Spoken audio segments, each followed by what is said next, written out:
Reka mbasuze mbe n'ikaze ni mwese mukurikira The Manifest TV. Uyu ni umwanya makuru mu Kinyarwanda ya none tariki 27 z'ukwa gatatu 2024. Amakuru yacu akaba agiye kwibanda kuri izi ngingo z'ingenzi zikurikira. Perezida Felix Antoine Tshisekedi yavuze ko nta rukuta rutandukanya Kongo n'u Rwanda ruzubakwa. Ni mu gihe kandi turakubwira ko Goma hakozwe inama ihuza igisirikare n'imiryango itegamiye kuri leta yiga kuri M23. Hanze Afrika turakubwira ko Ubufaransa buryamiye amajanja kubera ibitero bishobora kubwibasira. Ni mu gihe kandi Uburusiya bwashinje Abanyaburayi gukorera mu kwaha kwa Amerika. Ni amakuru mwateguriwe kandi mugiye kugezwaho nanjye Jean Harerimana n'ujye kure ya The Manifest TV. Amakuru ku buryo burambuye ni mu kanya.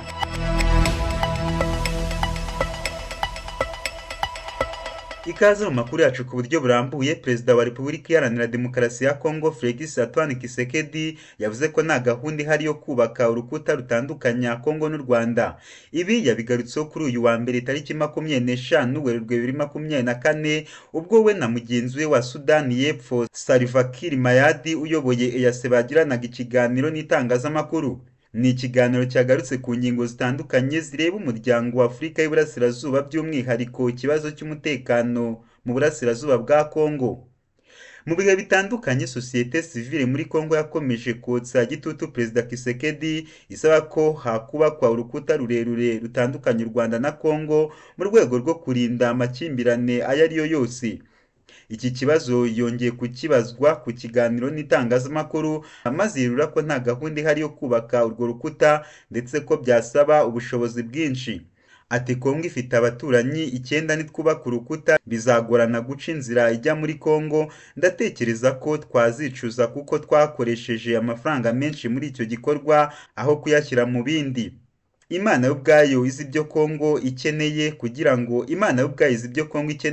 ngo itere imbere. Perezida yakomeje agira ati nta kibazo mfitanye n'Abanyarwanda uretse ubutegetsi bwa Kagame bwivanga mu mitekerereze ya Kongo. Muri icyo kiganiro Felix Antoine Tshisekedi na mugenzi we wa Sudani y'Epfo bemeranyijwe ko bagiye gushyira imbaraga mu kubahiriza ibijyanye n'amasezerano ya Rwanda na Nairobi hagamijwe ko amahoro n'umutekano mu burasirazuba bwa Kongo yagaruka.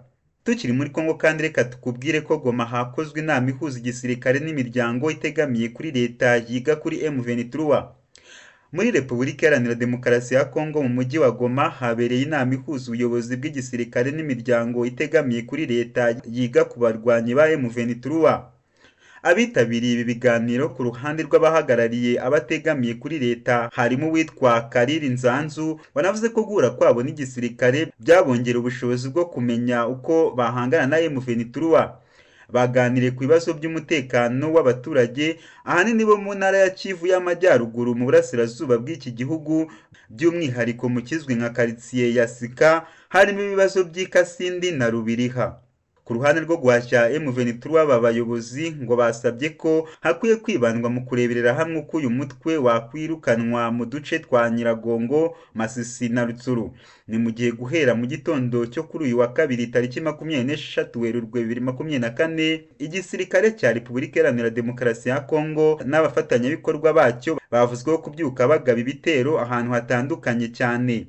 Reka amakuru muri Afrika tuyasoreza ahubwo tukubwire ku makuru avugwa hanze Afrika. Ubufaransa buryamiye amajanja kubera ibitero bishobora kubwibasira. Minisitiri w'intebe w'Ubufaransa Gabriel Attal yatangaje ko Perezida Emmanuel Macron yakoranyije inama y'inzego z'umutekano kugira ngo bakaze uburinzi bakumira biyahuzi ba Islamic State bashobora kubagabaho ibitero. Kuwa gatanu abantu 4 bagabye ibitero by'ubwiyahuzi mu nzu iberamo ibirori mu Burusiya bahitana abantu 137 abandi 180 barakomereka.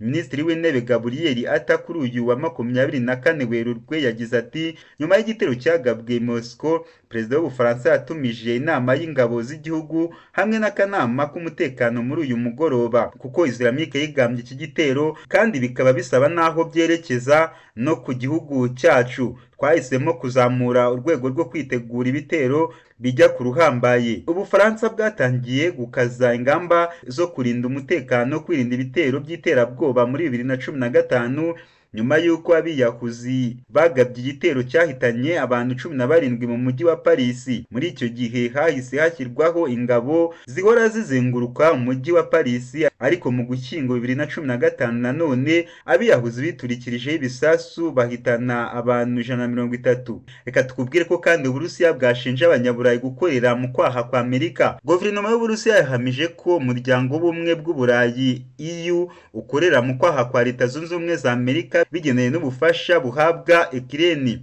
Bigaragara mu butumwa bw'umuvugizi wa Minisiteri y'Ububanyi n'Amahanga w'Ubufaransa Maria Zakharova ku magambo yavuzwe n'intumwa nkuru ya EU ishinzwe ububanyi n'amahanga Joseph Borrell yatangarije CNN ko EU idashaka ko Uburusiya butsinda intambara buhanganyemo na Ukraine kuko inyungu z'uyu muryango na Amerika zaba zibangamiwe. Iyi ntumwa yasobanuye ko ubufasha umuryango uhagarariye na Amerika biha Ukraine buri munsi inyungu zabyo. Ati ni kubw'inyungu zacu zikaba n'iza Amerika n'igihugu gifite ijambo rikomeye ku isi. Zakharova ashingiye ku magambo ya Borrell yatangaje ko nta rukundo EU na Amerika bifitiye Ukraine, ahubwo ko ubufasha buyiha bugamije gusigasira ijambo rya Amerika ku isi. Yagize ati ntabwo ari urukundo abo murengerazuba bafitiye abaturage ba Ukraine basenye, ahubwo n'icyifuzo cya Amerika yo gusigasira imbaraga ifite n'uruhare mpuzamahanga ruri kugabanyuka. Uyu munyapolitike nk'uko ikinyamakuru RT cy'Abarusiya cyabitangaje yavuze ko Amerika itagitanga umusanzu wubaka, ahubwo ngo icyo ubutegetsi bwayo bukora bizabafasha gukomeza kuba abanyembaraga.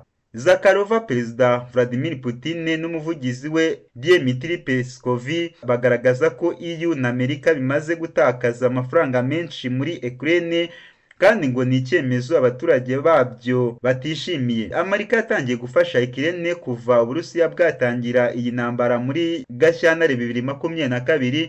Perezida Joe Biden yifuje gutanga amafaranga miliyari 60 z'amadolari, ariko abagize inteko ishinga amategeko ntibari babyemeranyaho. Ni amakuru mwateguriwe kandi mwagezwagaho nanjye Jean Harerimana n'ugikora The Manifest TV. Murarikira gukora subscribe, share, comment maze ibikorwa bya The Manifest TV bikakugeraho neza.